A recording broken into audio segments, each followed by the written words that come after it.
Kay FPR regarding po din sa confirmation of charges, how is Attorney Kaufman handling the case po, ma'am? I think it's best if you ask Attorney Kaufman.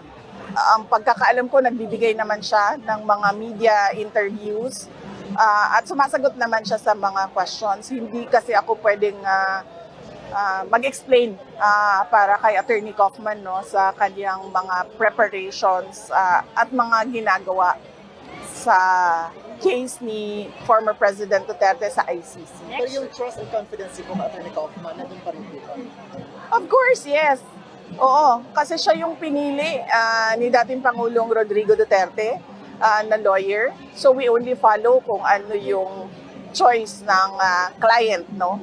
Siya naman yung kliyente, sa kanila naman yung professional arrangements. So as long as nagsabi si dating Pangulong Rodrigo Duterte na yan ang aking mga abogado, susunod kami and mag-cooperate kami kung anong kailangan ng legal team.